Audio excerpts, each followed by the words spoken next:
Je ne sais pas si tu vas partager ce sentiment avec moi, mais pour moi, les hommes avant étaient beaucoup plus charismatiques. Parce que moi, quand mes parents me montraient des films qu'ils regardaient dans leur jeunesse, des anciens acteurs, eh bien, je trouvais qu'ils avaient quand même une sacrée prestance. Ils en imposaient à l'écran.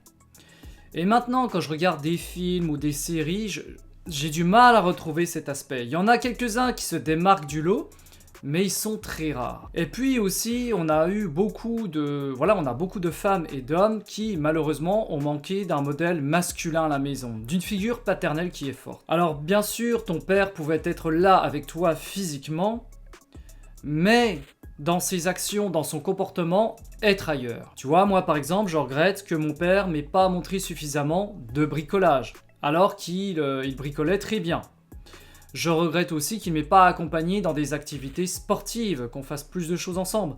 Bon, oui, il avait des problèmes de santé, mais au début, il n'en avait pas trop. Et là, je me dis, mais mince, si mon père m'avait accompagné à telle activité, tel machin, on aurait partagé des bons moments, et puis certainement que j'aurais développé plutôt cet aspect pour la volonté de me forger physiquement, d'avoir un physique, d'avoir une mentalité de gagnant. Et tout ça, je ne l'ai pas eu. J'ai même été un peu baigné dans l'inverse, c'est-à-dire que quand je ne voulais pas faire les choses, on me forçait pas trop la main. On me mettait pas trop de coups de pied aux fesses. Et maintenant, je dois me mettre des sacrés coups de pied au cul pour avancer. Et pour moi, c'est là la difficulté principale de l'homme aujourd'hui, c'est qu'il n'a pas eu l'environnement favorable pour développer son charisme. Et puis cette société aussi, elle ne facilite pas ce charisme. Et on dirait même finalement que ça arrange un peu tout le monde. Pourquoi je te dis ça ? Eh bien, parce que je suis tombé récemment sur une vidéo TikTok d'une femme qui présentait le texte d'un philosophe qui est né en 1902 en Pologne, Gunther Anders, je ne sais pas si tu connais, et ça m'a vraiment interloqué, ça m'a mis dans un état de stupéfaction. Je me dis mais mince, cet homme était très visionnaire, parce que vu l'époque déjà, avoir des idées comme celle-ci, je trouve quand même qu'il était avant-gardiste. Et je vais te lire ce fameux passage. Alors, ça parle de la révolte, mais quelque part pour moi, le charisme aussi, c'est pas se révolter, c'est avoir une espèce d'aura, une force en interne. Et justement, quand on te coupe cette révolte, cette envie de te bouger pour ta vie, c'est comme si ça coupait aussi ton charisme. Écoute bien ce texte. Il suffit de créer un conditionnement collectif pour étouffer toute révolte. L'homme de masse ainsi produit doit être traité comme ce qu'il est, un veau, et il doit être surveillé comme doit l'être un troupeau. Tout ce qui permet d'endormir sa lucidité est bon socialement. Ce qui menacerait de l'éveiller doit être ridiculisé, étouffé et combattu. Alors ça vient de l'obsolescence de l'homme. Alors là, tu vas me dire, ouais, mais attention, là, tu bascules dans un espèce de complotisme, etc. De toute façon, cette société, elle a évolué, c'est comme ça, machin. Ouais, mais je me dis quand même, quelque part, un homme qui ne se révolte pas, qui ne s'impose pas, c'est aussi un homme à qui on impose des choses beaucoup plus facilement. Pas que dans le sens de la législation, des lois, mais aussi, à travers le couple. C'est-à-dire qu'un homme, maintenant, il dit de moins en moins de choses parce que le féminisme a pris une place de plus en plus importante dans notre société. Alors oui, il y a eu les mouvements Balance ton porc, MeToo, il y avait des choses abjectes qui se sont passées pour les femmes, ça j'en ai bien conscience, mais ça a eu quand même un effet très tranchant dans cette volonté d'aller de l'avant de l'homme. C'est un peu comme si on lui tuait ce moteur, comme si... il a une Ferrari dans le garage, il sait qu'il a des possibilités, mais on lui coupe l'essence. Alors il observe sa Ferrari dans le garage, puis il est là, puis il est frustré. Il sait que cette Ferrari lui est destinée, mais on lui confisque son jouet. Et il n'y a rien de plus frustrant pour cet homme. Et puis l'homme aussi, il faut dire qu'il a une grande part de responsabilité. Alors c'est dur, parce qu'il a eu un conditionnement comme ça. Alors il faut déjà qu'il y ait une prise de conscience par rapport à ce qui se passe actuellement dans notre société. C'est-à-dire qu'il doit réaliser qu'il fait fausse route, que il va aller droit dans le mur s'il continue dans ce sens-là, et que on lui a pris l'avant-bras, puis maintenant on va lui prendre le bras, etc., jusqu'à le bouffer complètement. Et qu'est-ce que ça va donner ? Eh bien là on le voit déjà, c'est-à-dire c'est des femmes qui prennent de plus en plus le rôle d'un homme. De par leur parler, On les voit, hein. Moi, des fois je côtoie des femmes sur TikTok, elles ont un parler qui est très masculin, qui est vulgaire, un peu comme si elles crachaient par terre. Alors moi, ça me repousse, tu peux pas savoir, puissance 1000, même si la nana elle est jolie, pour moi, dès que le comportement il est en dehors de mes limites, c'est fini, je t'élimine. Hein. Une nana, elle peut être super canon, si elle a un comportement comme ça, moi c'est fini, c'est out. Et moi-même, je me rends compte des fois que j'ai du mal à dire les choses. Je sens qu'il y a des choses qui bouillonnent en moi, tu vois. J'aimerais bien sortir ma répartie. Surtout que je sais que des fois j'ai des mots qui recadrent bien, je suis capable de le faire. Mais c'est tellement qu'il y a eu un conditionnement au départ de ce que j'ai vécu, de ce qu'on m'a inculqué aussi en éducation. Voilà, ce truc de gentillesse. Tu vois, il faut être gentil. Et souvent ça, je le vois dans les commentaires, dans les Instagram threads. Il faut être gentil, il faut être bienveillant, etc. J'ai rien contre le fait d'être gentil et bienveillant.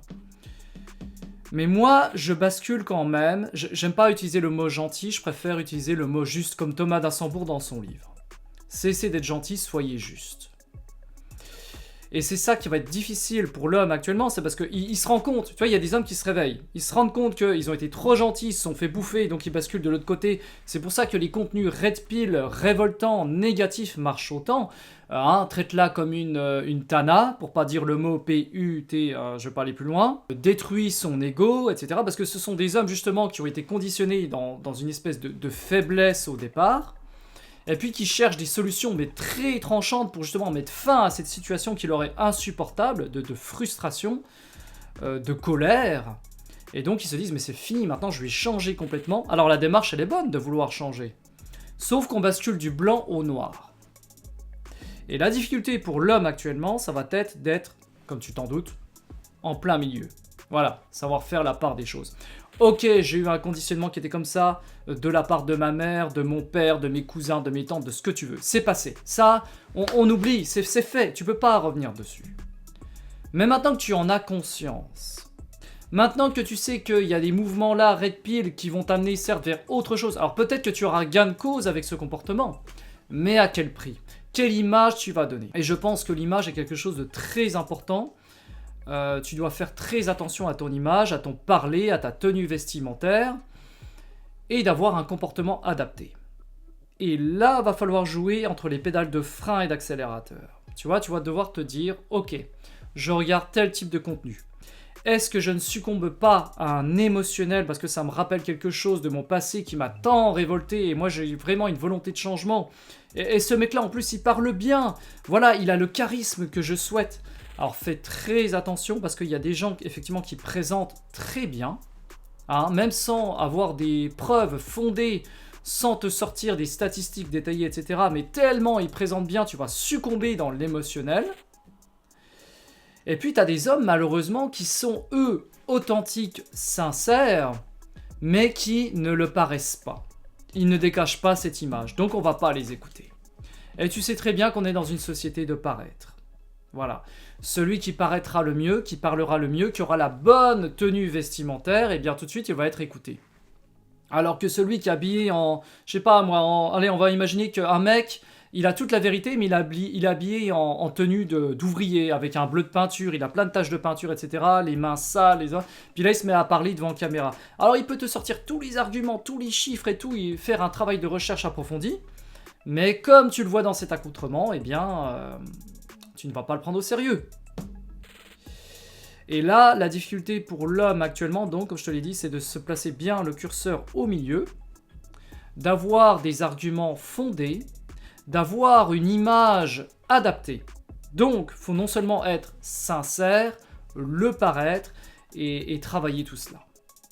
Et ça fait partie justement de ce fameux charisme. C'est travailler l'image, l'argumentaire, l'aspect de l'énergie. Pour l'énergie, moi j'ai remarqué un truc, l'énergie. Le truc qui flingue l'énergie des hommes, prioritairement.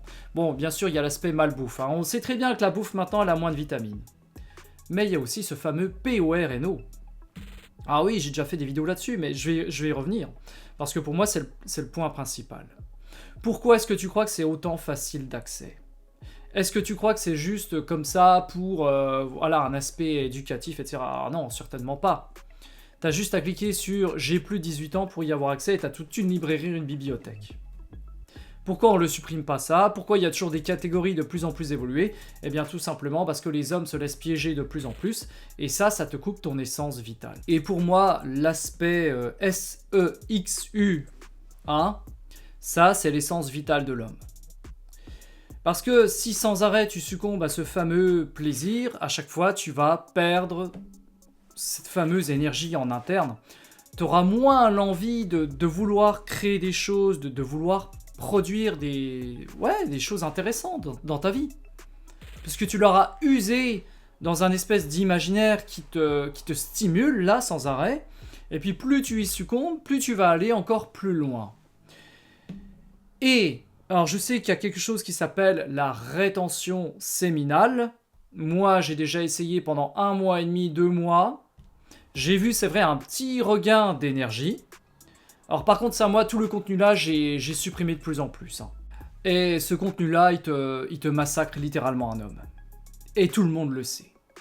Tout le monde le sait. Et on le laisse en ligne parce que ça marche tellement bien, il y a un business derrière. Ça tue aussi tout sentiment de révolte, finalement de frustration. Puisque quelque part, quand tu libères cette énergie, bah voilà, t'es soulagé sur le coup, mais c'est un petit peu des pansements, ce sont des palliatifs, puisque toi, tu n'as pas fait le travail, justement. Voilà, il y a une femme que tu trouves jolie sur ce site, sur cette vidéo, voilà, elle t'excite, etc. Mais par contre, dans la vraie vie, tu ne l'as pas. Tu ne l'as pas parce que tu n'as pas fait le travail sur toi. Et au fur et à mesure que tu vas succomber à ce plaisir, eh bien, ce plaisir restera virtuel. Parce que c'est trop compliqué de remettre en question des schémas de vie erronés, des années comme ça d'endormissement, de latence, d'années où tu n'as pas fait le travail sur toi. Et plus le temps passe, plus c'est compliqué de se mettre à l'ouvrage. Parce que moi, je lie le charisme avec l'énergie. Les hommes sont dans un état de plus en plus léthargique. C'est pour ça que sur mes contenus, sur mes réseaux, maintenant, je mets des systèmes de filtration pour ne pas avoir à retomber sur ce genre de vidéos, d'images, etc.